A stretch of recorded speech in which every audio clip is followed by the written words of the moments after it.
Which celebrity chef would you most like to fix you Thanksgiving dinner? Okay, which celebrity chef would you like to basically make your Thanksgiving dinner, cook for you, those kind of things? Gotcha.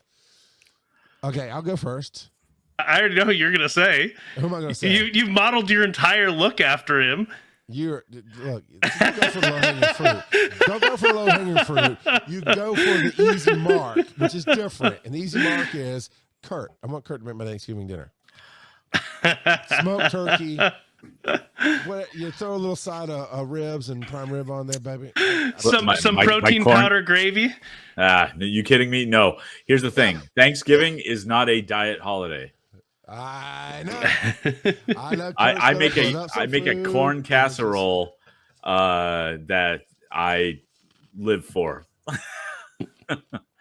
So, well, thank you, Charles. I really don't care about celebrity chefs. I don't know much about celebrity chefs, but I know I've seen Kurt's food.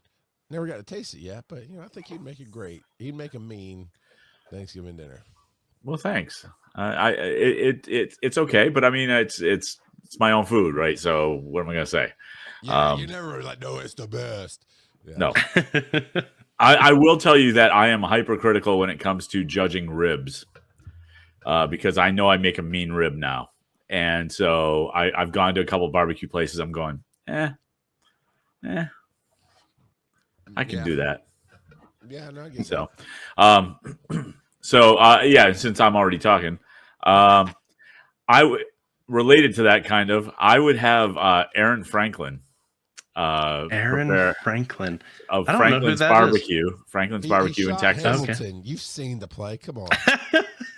No, that's Aaron Burr. It's the guy with the kite. Yep.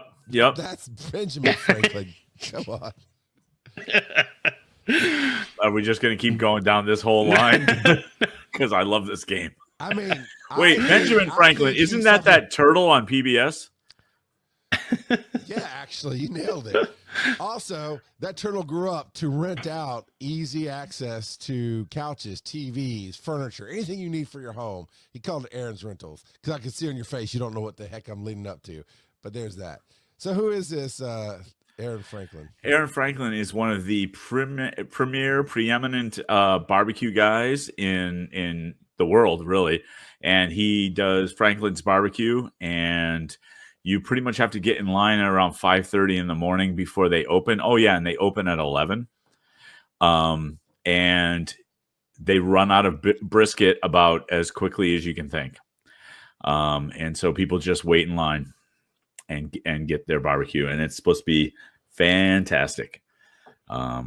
And everybody who makes brisket tries to compare it against his if they've tried it.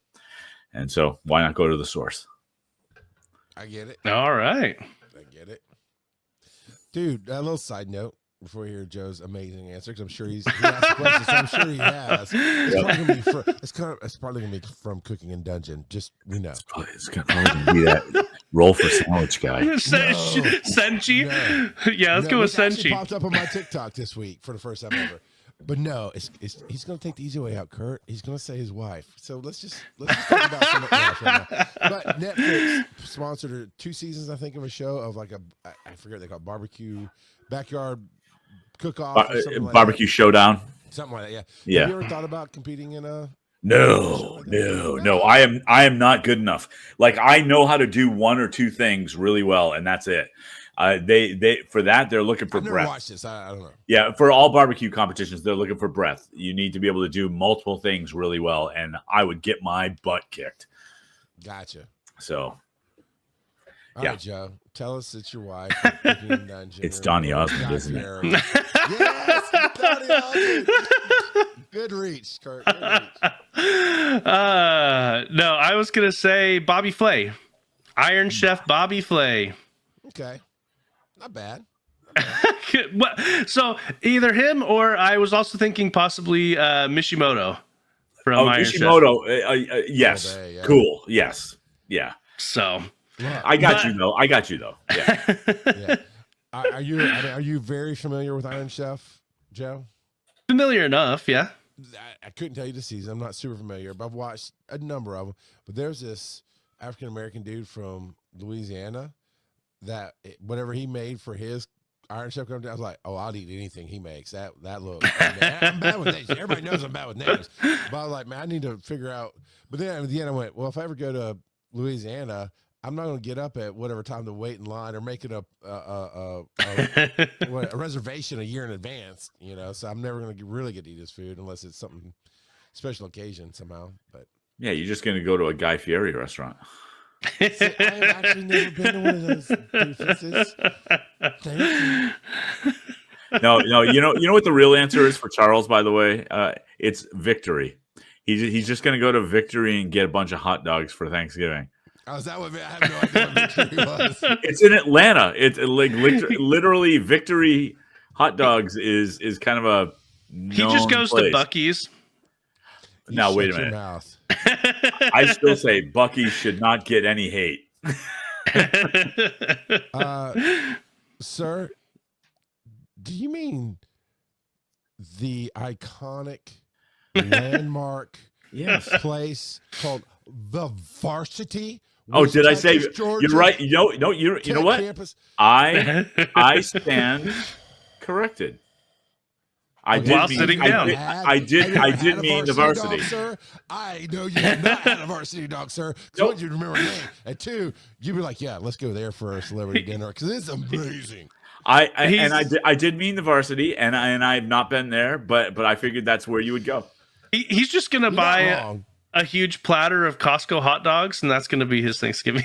I've heard those are good. I've never had a Costco. Anyway.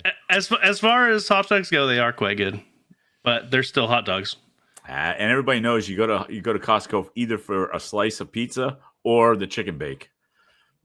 You can order their pizza by the pie instead of by the slice too. Well, if you want to eat a whole pie. That too. I know it's cheap. What about IKEA? Meatballs. Yeah, right. That's what they're known for. But have you ever been to an IKEA?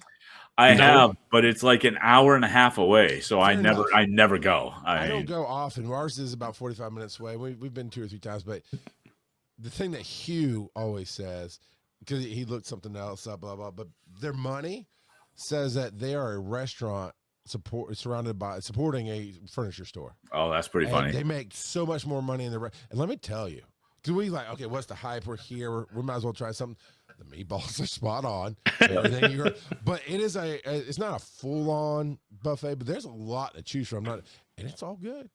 It's all actually really good. It's like high end cafeteria, but I was impressed. It's funny for a date night, but Hugh probably goes to the same one that I go to, but he lives closer. Oh, that's funny. That could actually be a thing. Yeah, I'm pretty sure. How far away do you guys live from each other? Do you know? About an hour and a half, maybe, depending on traffic. So the reason we know this is because I snuck up to Rhode Island a couple years ago to surprise Hugh, and I told Kurt so we could try to go to see Dr. Strange Multitude of Madness. Yeah. And it was somewhat right after COVID. And he had a cruise plan like the next week. He's like, I can't test positive. I'm like, right. Yeah. But we had looked it up. That's why we know off the top of our heads how far he lives away from Hugh. Well, and Hugh and I have talked about, look, I live in New Hampshire. He lives in Rhode Island, and they're not that far. Big states. They're not big states, and they're not far away from each other. You can visit a number of different states within a couple of hours. It's not a big deal.